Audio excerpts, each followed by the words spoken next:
Ahí está en el aire.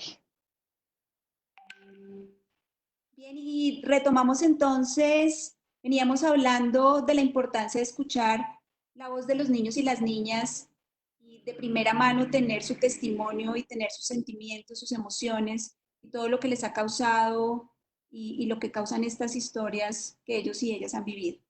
Quiero preguntarle a Jorge Franco, que siempre nos aterriza un poco en las historias reales como Rosario Tijeras, como Paraíso Travel. Eh, ¿Por qué escribir sobre una historia no contada en medio de la guerra del narcotráfico desde la mente de alguien que cuando niño vivió todas estas historias? ¿Cómo decides esto?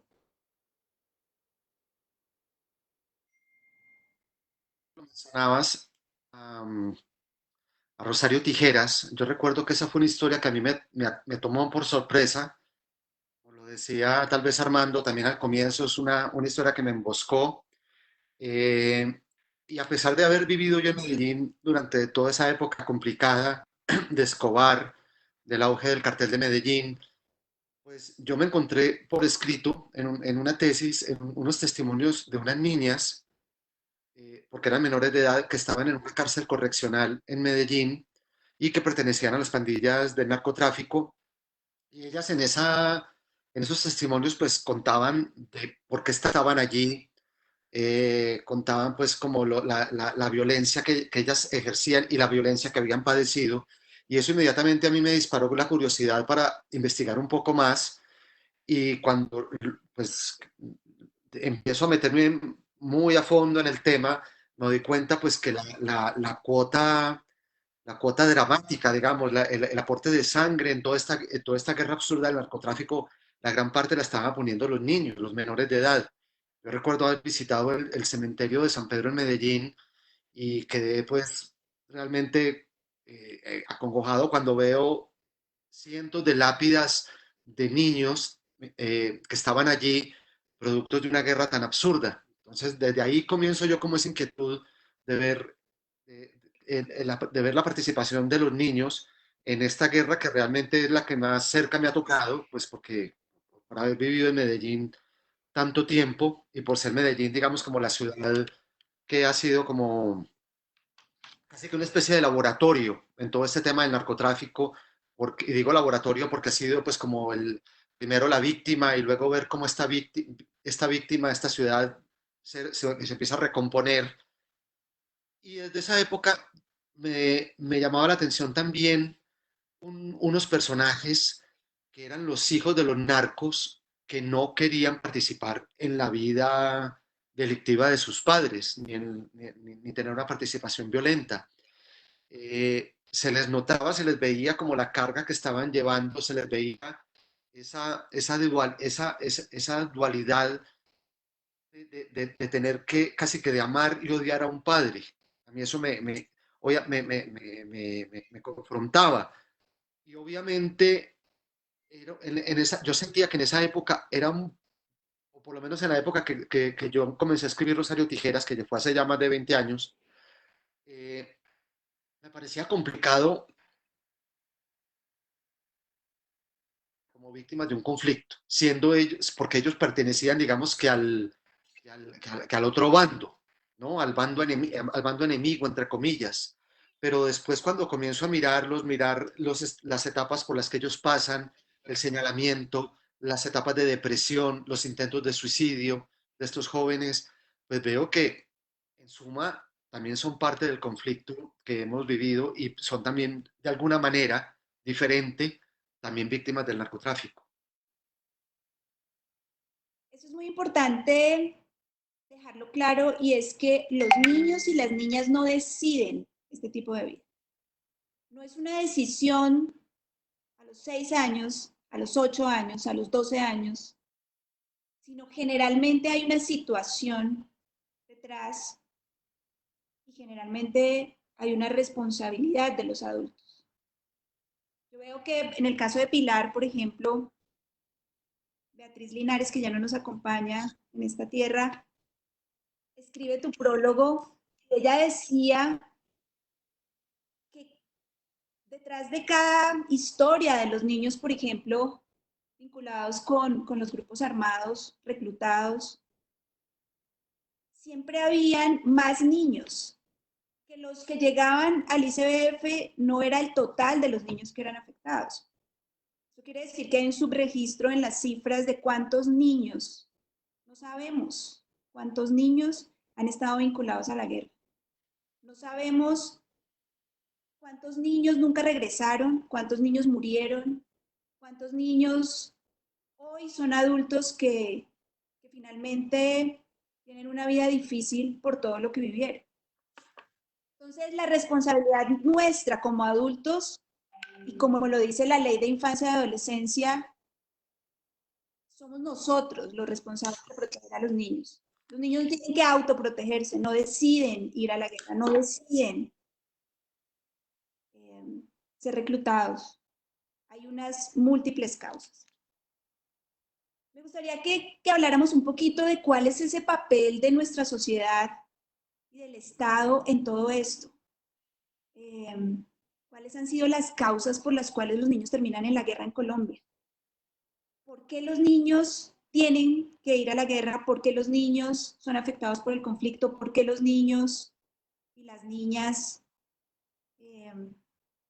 son las mayores víctimas de todo esto? ¿Qué piensas, Armando, frente a este planteamiento? Mira, la violencia, todo este desorden, este desconocimiento de la Constitución, el hecho de que existe una Constitución que rige el país, pero hay 50 constituciones informales que van paralelas a la Constitución Nacional, no reflejan más que una ausencia de Estado. Nosotros no solamente tenemos una cordillera, como todos, como Chile, Ecuador, Perú, Bolivia, tenemos 3 cordilleras, tenemos unas selvas inmensas, tenemos unas fronteras totalmente porosas. No hay presencia de Estado. En el libro soy muy claro, los niños de la guerra no son de izquierda ni de derecha, no son ateos ni son creyentes, son simplemente niños, casi todos pobres, porque viene la vinculación de la pobreza, de la ausencia de Estado y de la ausencia de educación. Y esto lo que provoca simplemente es que existan estos mundos paralelos, en donde la familia tiene que entregar sus hijos a la guerrilla, o al narcotráfico, o a la violencia urbana, como en el caso que plantea Jorge. Es un tema en que los factores de decisión que el niño esté en la guerra no son ni los niños, ni de la sociedad que rodea a esos niños, sino es una culpa de una sociedad autista que ve el fenómeno de la violencia de los niños como parte del paisaje. Y yo hago 2 preguntas elementales. ¿Cuántos servidores públicos, soldados, policías, han muerto en esta guerra? He hecho esta pregunta muchas veces, nadie lo sabe. Como si esos soldados no fueran colombianos, si fueran marcianos, o fueran afganos o iraquíes. ¿Cuántos soldados han perecido en esta guerra? Nadie lo sabe. La otra pregunta, ¿cuántos niños han participado en la guerra? Tampoco lo sabe. Es parte del paisaje, es parte del karma, del sino que tiene el país de ver eso que podría a conmover a otras sociedades, lo ven parte de la cotidianidad. Ausencia de Estado, ausencia de educación, pobreza. Y reemplazamos esto con muchas normas, con muchos acuerdos, con muchos decretos que no se pueden cumplir por esa ausencia de Estado. Gracias, Armando. Pilar, tú que eres la defensora de los niños y las niñas, que escribes para ellos y para ellas, que dictas talleres para que podamos entender mejor a los niños y a las niñas. ¿Qué piensas de esa falla estructural que tenemos? ¿Qué piensas de nuestro papel como sociedad allí? Creo que este es un país que nosotros hemos vivido de guerra en guerra. Es un país lleno de injusticias, de desigualdad, eso ya es histórico. Nuestros dirigentes solo piensan en sus intereses particulares casi siempre y nunca hemos construido, hemos tenido un proyecto común que logre que este país sea para todos. Somos 50 millones de habitantes y hay riqueza suficiente para que todos podamos vivir dignamente. Entonces el abandono a que está sumida gran parte de la población colombiana, pues lleva a que los niños no encuentren otro camino sino la guerra, por un lado. Entonces los niños se van al grupo guerrillero, al grupo paramilitar, pues porque es lo que hay en la zona donde viven, porque no tienen otra opción, porque los políticos se roban la plata de las escuelas, de las carreteras. Entonces son niños que tienen sueños de hacer cosas. Los que yo conozco varios, siempre quedan frustrados porque no pueden seguir sus estudios. Entonces está la guerrilla, se van a la guerrilla. Están los paras, se van a los paras. Entonces, y además es un país que ha vivido de espaldas a la realidad de sus niños. A nosotros no nos importa la infancia. El 35% de la población colombiana es menor de 18 años. No conocemos sus derechos, no los respetamos. Y como ya tú lo decías, el Estado, la sociedad y la familia tienen la obligación de protegerlos. El Estado no los protege. A un niño que va a la guerra se le violan todos los derechos. Si uno habla con la gente, nosotros con Beatriz Linares hicimos, una persona maravillosa, aprendí cantidades de derechos de infancia, hacíamos unos talleres que se llamaban periodismo responsable en tema de infancia y hacíamos, por ejemplo, talleres sobre reclutamiento con periodistas. Y nos decían, ay, pero ustedes, ¿cuál es el escándalo? Si los niños siempre han ido a la guerra. Yo decía, no puede ser. Y un periodista. Entonces yo decía, pero por Dios, es que, ay, sí, mire, ahí en la guerra de los 1000 días. Entonces decía, es que el mundo ha cambiado. Los niños son sujetos de derechos. La Convención de los Derechos de Infancia del 89 lo dice, la Ley de Infancia y Adolescencia de Colombia, pero nunca la estudiamos, no la conocemos, entonces también vivimos atropellando a los niños. Yo me acuerdo todas las normas que protegían a un niño cuando sale de la guerra, pero los periodistas no las conocían. Entonces llegaban a preguntarles y hacerles preguntas que los ponían en riesgo. El mismo ejército lo hacía. El niño no podían usarlo para que obtener información y lo hacían. Entonces yo creo que es un país que ha vivido a espaldas de sus niños, es un país que sigue pensando que son menores, que no tienen criterio, que no pueden opinar, que no saben hablar, que para qué los ponemos a hablar de la guerra si no saben nada. Y a mí me dio una gran lección una niña cuando hice el tema de la limpieza social. Entonces yo había llegado a la zona y estábamos haciendo unos talleres de literatura el primer día y el segundo día me la encuentro sin haber yo hablado de lo que iba a hacer. Y ella me dice, ¿sabes qué? Es que aquí hay limpieza social, es los viernes y los sábados. Yo le dije, sí, ¿eso qué es? Me dice, es que sube un carro, casi siempre negro y sin placas, y matan a los niños, los matan. Se quedó callada un momento, tenía 10 años, recuerdo. Sola carita y me dice, ¿y sabes qué? A mí me da mucha rabia, porque limpieza tiene que ver con basura, y nosotros no somos basura, somos seres humanos. Súper claro, ¿no? Es un concepto de una niña de 10 años, nunca lo he escuchado de un adulto. Y nosotros siempre pensamos que ellos no saben nada, entonces hablemosles como menores, opinemos nosotros por ellos, hagamos lo que nosotros pensamos que es mejor para ellos, pero sin tenerlos nunca en cuenta, que era lo que tú decías, necesitamos oír su voz. Con Beatriz hicimos una vez un taller de socialización de la ley de infancia y nos llamó mucho la atención que con un grupo de niños que habían, bueno, desplazados, les habían matado a sus familias, bueno, de todo, habían sido víctimas del conflicto y lo que más resentían ellos era que nadie los escuchaba.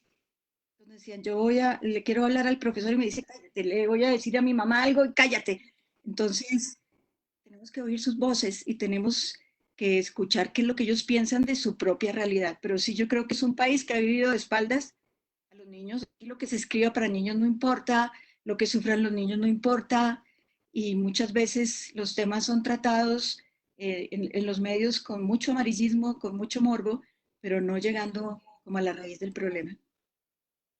Gracias, Pilar.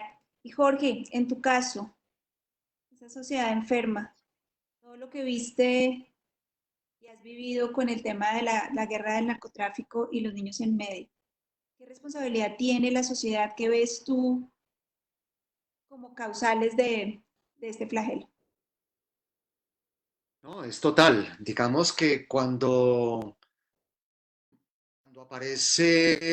surge el cartel de Medellín, por allá a finales de los años 70, pues ese cartel surge y arma inmediatamente su propio ejército y digamos que eso no es algo que ellos traían o que ellos crearon.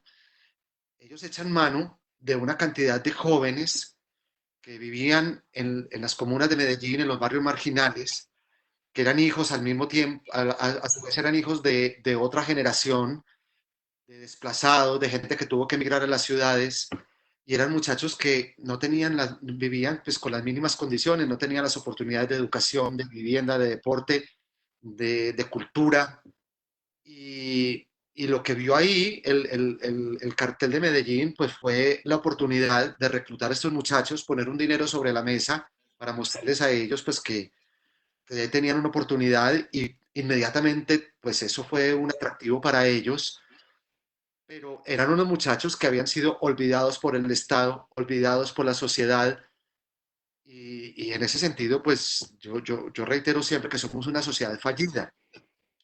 Son muchachos, son muchachos marcados por muchas ausencias, ausencia de gobierno, ausencia de padres biológicos, de padres físicos, eh, y que pues que estaban allí en medio de ese abandono y al ver esa oportunidad, pues deciden tomarla y ahí es cuando comienza pues todo este desorden social, todo este caos que con el surgimiento de los que ya denominados ellos mismos como sicarios y, y viene pues yo creo que todo el derrumbe que todos conocimos de la sociedad a comienzos de los años 80 con estos muchachos que tenían incluso una consigna muy clara, que no les importaba cuánto se vivía, sino cómo se vivía, ¿no es cierto? Entonces les importaba más era lo que podían conseguir muy rápidamente, a sabiendas de que probablemente sus vidas iban a ser muy cortas.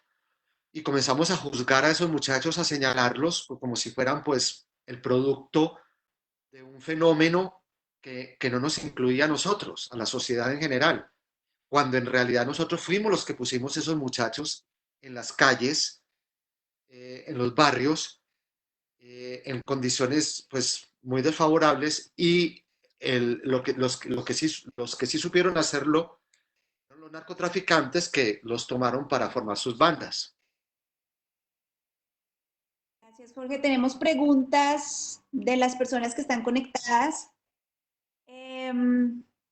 La primera pregunta tiene que ver con qué pasa después de que un niño y una niña viven estas situaciones. Dice, ¿cómo se puede resarcir la vida de un niño que le han quitado los años de aprendizaje y crecimiento? El dinero no lo puede solucionar. Es una pregunta bastante difícil, pero yo diría que es esperanzadora. Es una pregunta de, ¿ya no hay nada que hacer? ¿Ya pasó y ahora qué? La afectación sigue, va a ser un adulto que no va a poder vivir una vida tranquila. Yo diría eh, que el papel de los adultos que acompañan a los niños que han sido víctimas de la guerra, víctimas del narcotráfico, víctimas, pues definitivamente es acompañarlos y volver a crear en ellos la esperanza, volver a crear en los niños y las niñas una infancia que seguramente se puede recuperar años después con momentos felices para ellos y ellas. Los niños tienen sueños, los niños quieren ser felices, los niños quieren olvidarse de la guerra y un acompañamiento posterior a todo lo que han vivido, un acompañamiento psicosocial, un acompañamiento especializado, una familia para los niños y las niñas. Amor, vivir, vivir como niños de nuevo. Yo tengo una historia de una niña que fue vinculada a un grupo armado, 17 años, ya adolescente, casi joven. Y cuando salieron los niños en la firma del acuerdo, ella ella dijo, yo quiero tener mi fiesta de 15 años, pero ya tienes 17. No, pero es que yo quiero vivir lo que no pudo vivir. Seguramente esos 15 años fueron en una trinchera, escondiéndose del ejército, no sabemos. Tal vez sus 15 años nadie los celebró, nadie los recordó. Y retomar esos momentos de infancia y retomar de nuevo la vida de lo que deben ser los niños, deben vivir los niños y las niñas, es lo que puede pasar después y es la manera de resarcir y cambiar esos momentos que vivieron por momentos que ellos puedan recordar. Seguramente va a haber una afectación, es imposible que uno no recuerde cosas tan traumáticas. Uno siempre se acuerda de las cosas malas que le pasaron cuando niños, pero, pero es esperanzador. Podemos hacer algo y tenemos como país que hacer algo. No sé si ustedes quieren complementar algo sobre esta pregunta.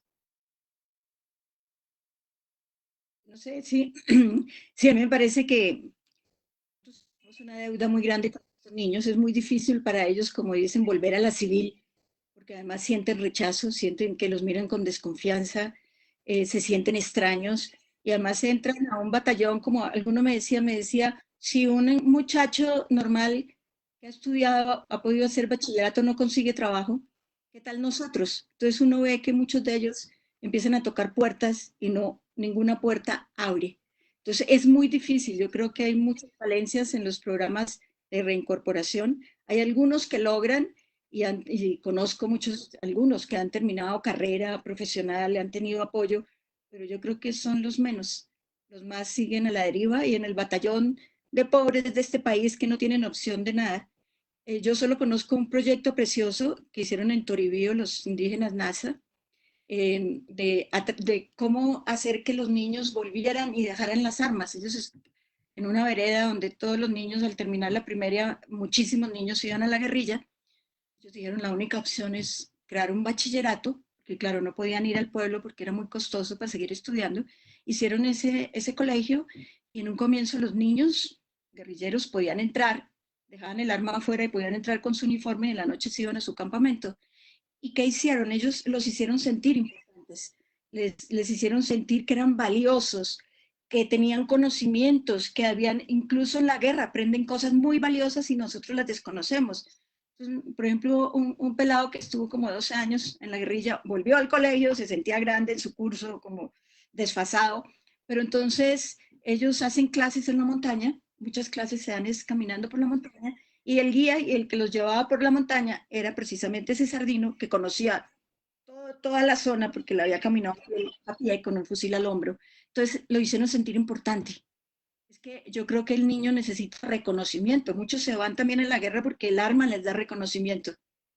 Entonces, aquí hacerlos sentir importantes. La que sabe música y el otro que había regresado le fascinaba la música, pues le dieron todo el apoyo para que él estudiara su música. Una quería ser futbolista y también.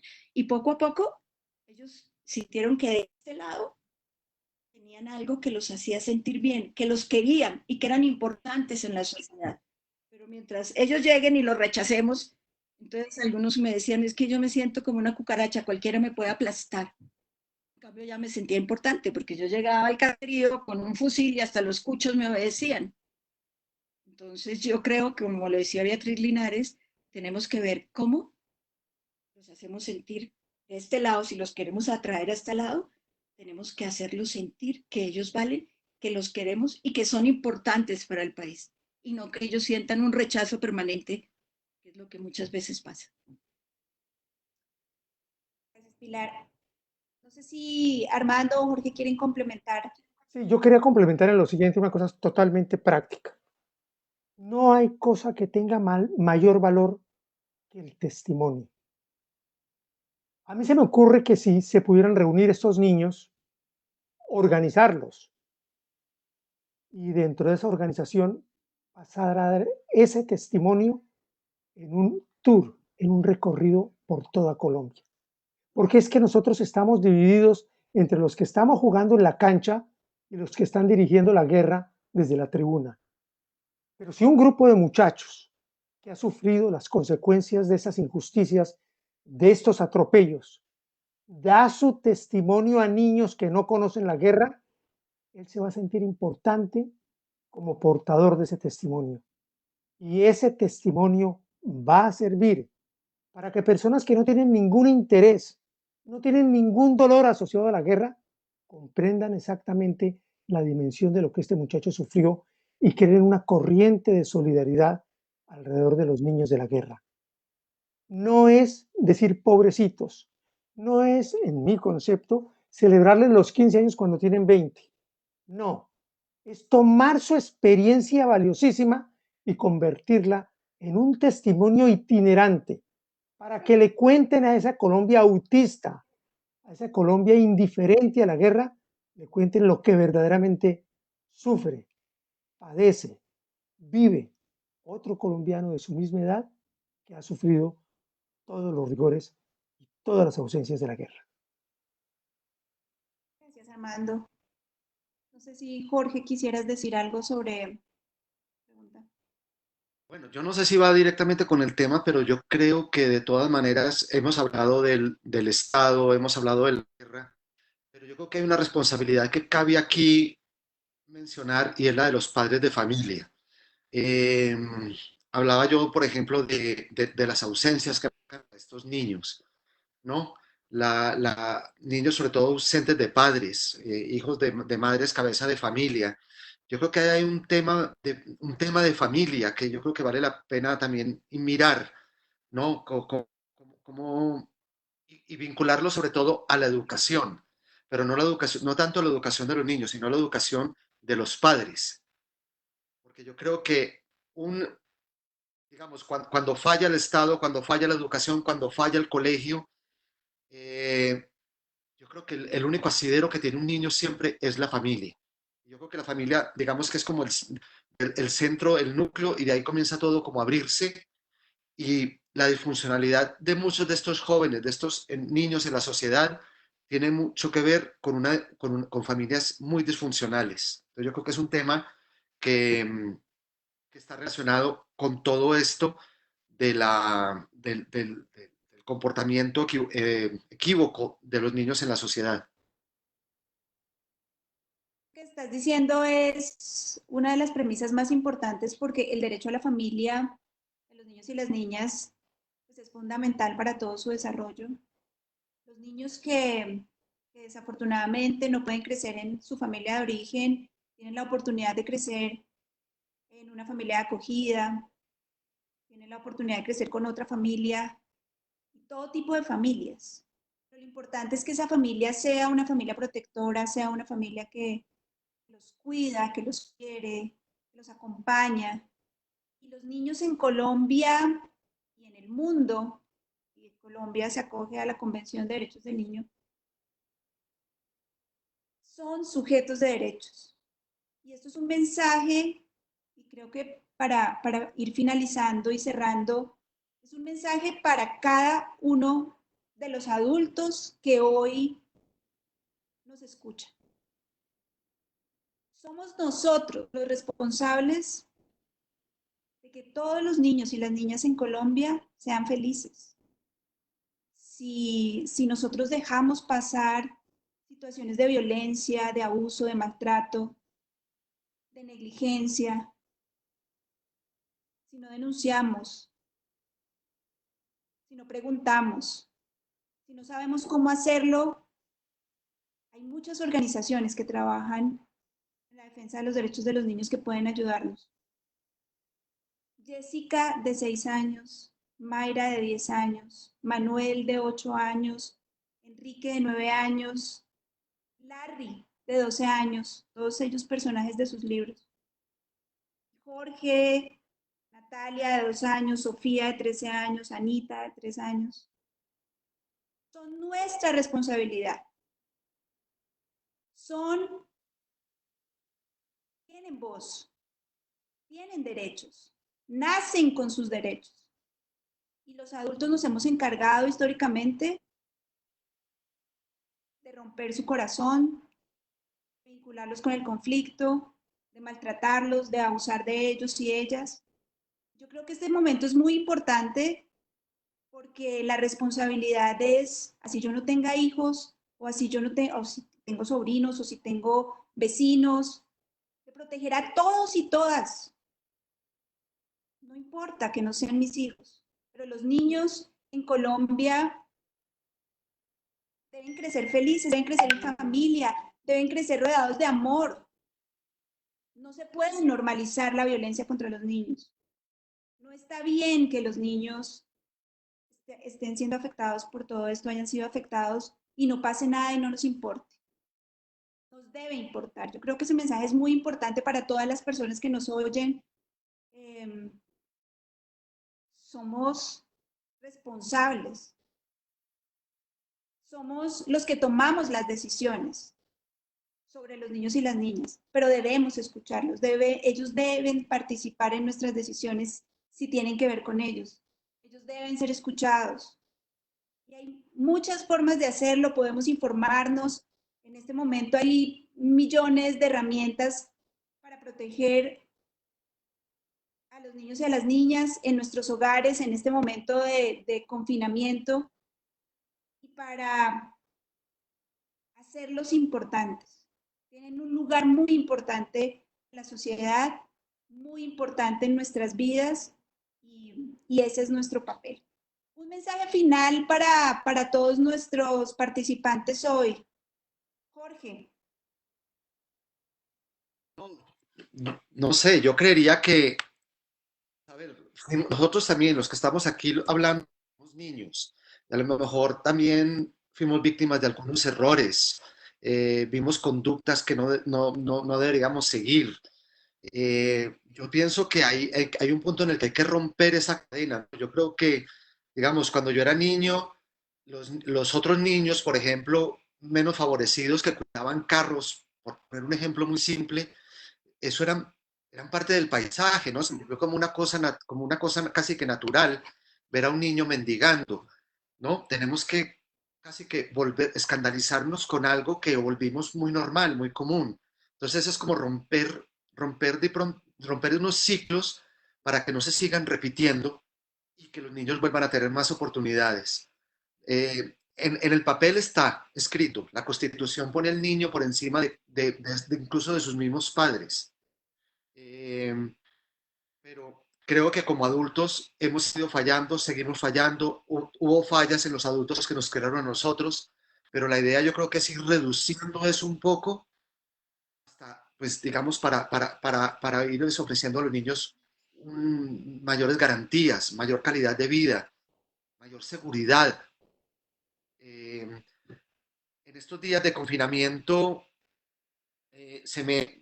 digamos, he leído por ahí muchas veces que se hace una comparación de esta pandemia con una guerra, hablan de que es una tercera guerra mundial, y yo digo, no, de ninguna manera se parece a una guerra, porque en esta pandemia, por suerte, quienes han estado más protegidos y han salido mejor librados han sido los niños.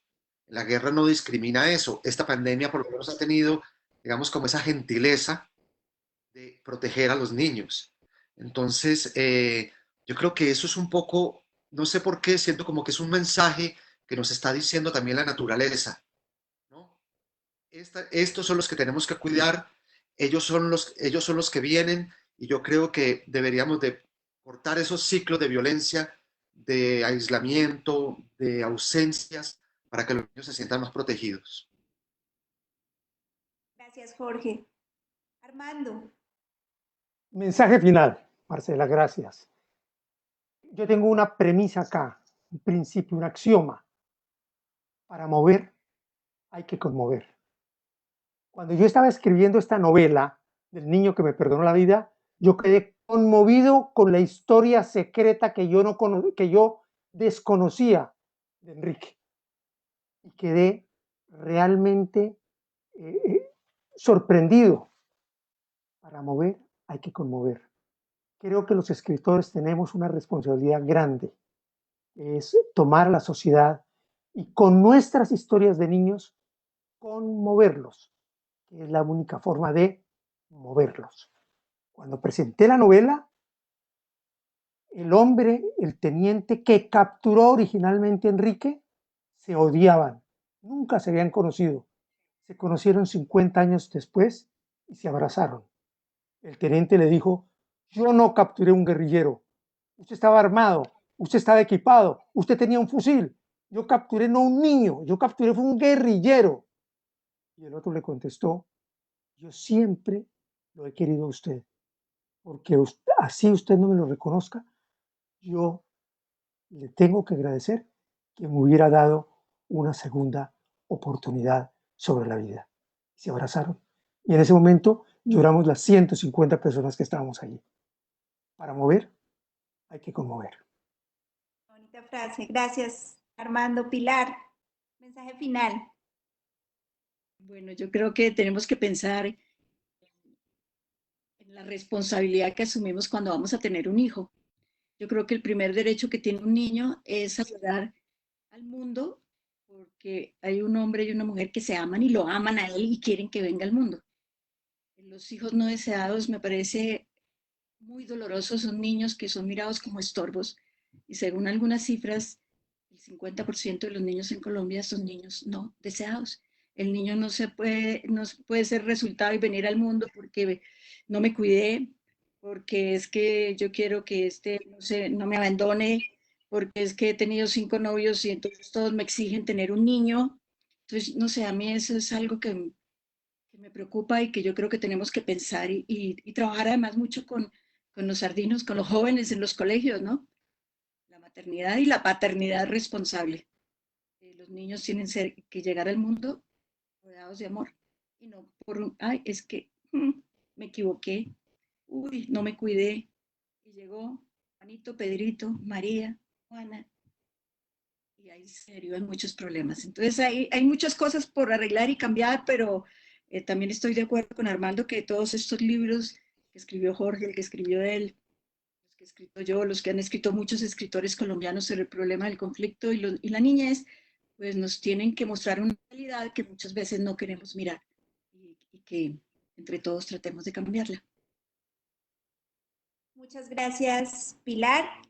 Bien, y finalmente vamos a cerrar hoy esta conversación invitándolas para que lean estos libros, para que se deleiten con estas historias, pero que recuerden que los niños y las niñas, que son los testimonios que tenemos aquí en estas 3 obras, son los más importantes. El interés superior del niño por encima de los derechos de los adultos. Los niños y las niñas necesitan que los protejamos. Es nuestro compromiso, ojalá a todas las personas que se conectaron hoy y a todas las personas que podamos llegar, escuchen estas historias, escuchen la voz de los niños que nos piden a gritos que quieren ser felices. Muchas gracias, buenas noches, gracias a todos los autores y que sigamos viviendo una cuarentena llena de literatura en la Filbo 2020. Gracias.